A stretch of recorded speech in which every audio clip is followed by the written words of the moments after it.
बिस्मिल्लाहिर्रहमानिर्रहीम। अस्सलाम वालेकुम दोस्तों वर्क प्लेस एथिक्स सीरीज में आज चौथा सेशन हमारा शुरू होगा इंशाल्लाह। आज हम पढ़ेंगे सबसे पहले कि वर्क प्लेस एथिक्स के कंपोनेंट्स में बीइंग प्रोडक्टिव होना क्या है। As an employ one must utilise his energies to be productive in terms of, अब मैं ये आपको बताने जा रहा हूँ कि किन चीज़ों में हमें प्रोडक्टिव होना है। यानी जब हम एक एम्प्लॉय हैं प्रोफेशनल इदारे के, किसी भी इदारे में काम करते हैं, स्मॉलर लेवल या मीडियम या लार्जर स्केल पे, तो हमें प्रोडक्टिव होना चाहिए। यानी हमारी जो एफिशिएंसीज हैं उनको 100% यूज़ करते हुए हमें रिजल्ट ओरिएंटेड काम करना चाहिए। तो किन चीज़ों में हमें प्रोडक्टिव होना है, वो चीज़ें हैं सबसे पहले फुलफिलिंग ऑल ड्यू रेस्पॉन्सिबिलिटीज। यानी एक दफ़ा फिर रेस्पॉन्सिबिलिटीज़ की बात आती है कि जब हमें जो रेस्पॉन्सिबिलिटीज दी गई हैं उनमें हमें अपनी 100% एफिशिएंसीज यूटिलाइज करते हुए प्रोडक्टिव होना है। यानी रेस्पॉन्सिबिलिटीज पूरी करनी है और ठीक तरीके से पूरी करनी है। उसके अलावा अकम्प्लिशिंग गिवन टास्क अकॉर्डिंगली, यानी जो हमें वक्तन फवक्तन इदारों में टास्क दिए जाते हैं, टारगेट्स दिए जाते हैं, वो हमें अकॉर्डिंगली पूरे करने हैं। यानी एक तो हो गया टास्क आपको दिया गया, रेस्पॉन्सिबिलिटी आपको दी गई, आपने पूरी की, लेकिन उसका result as demanded as accepted नहीं मिला।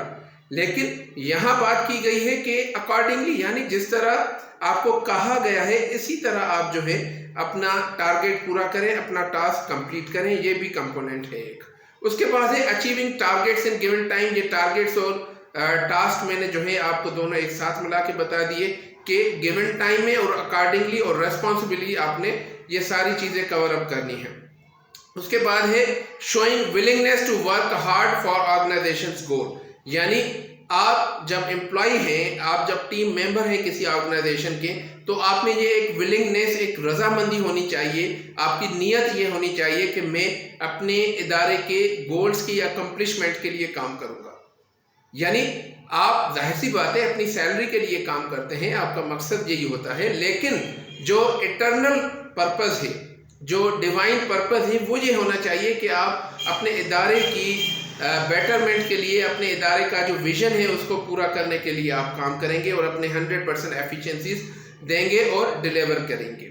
उसके बाद है controlling expenditures and resources of the organisation. यानी आपके हाथ में अगर कोई आप मैनेजर हैं या आप अकाउंटेंट हैं या रिसोर्सेज आपके हाथ में हैं, आपके पास अथॉरिटी है, तो ये आपकी एक मॉरल ड्यूटी है, रेस्पॉन्सिबिलिटी है कि आप जो है प्रोडक्टिविटी उसमें शो करें, एक्सपेंडिचर्स आप कम से कम करें और जितना हो सके कॉस्ट इफेक्टिवली आप काम करेंगे तो वो आपके लिए भी और आपके ऑर्गेनाइजेशन के हक में भी बेहतर रहेगा। उसके बाद है continuously learning necessary skills required for your job to yours.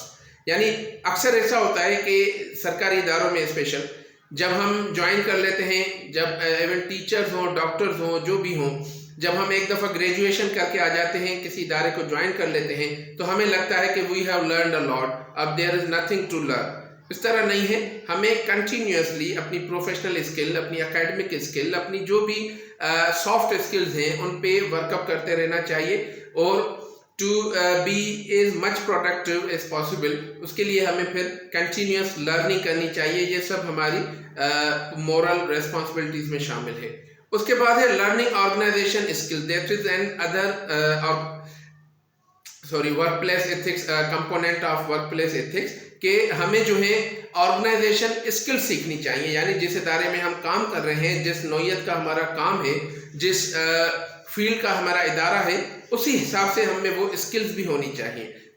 कैसे? मतलब अगर आप टीचर हैं तो स्कूल के हवाले से, स्कूल रनिंग या टीचिंग के हवाले से जितनी भी ऑर्गेनाइजेशन स्किल्स हैं नेसेसरी, वो आपको आनी चाहिए, वो आपको सीखनी चाहिए। आप डॉक्टर हैं, हॉस्पिटल में काम करते हैं, आप इंजीनियर हैं, आप किसी गवर्नमेंट इदारे में काम करते हैं, तो अकॉर्डिंगली आपको जो है वो सारी ऑर्गेनाइजेशन स्किल्स जो बहुत ज़रूरी होती हैं वो आपको आनी चाहिए। अब यहाँ पे कुछ ऑर्गेनाइजेशन जनरल ऑर्गेनाइजेशन स्किल्स का मैंने जिक्र किया है, वो मैं आपको बता दूं कि जिस तरह time management, a core duty of an employ is to learn and expertise on, किस चीज़ों में? Time management. यानी हमें अपना टाइम मैनेज करना आना चाहिए। हमें जो टारगेट्स दिए गए हैं, हमारी जो रेस्पॉन्सिबिलिटीज़ हैं, हमारे जो गोल्स हैं, उनको अचीव करने के लिए हमें टाइम मैनेजमेंट स्किल्स आनी चाहिए कि किस तरह टाइम को डिवाइड करके हम 100% इफेक्टिवनेस और 100% प्रोडक्टिविटी शो कर सकते हैं।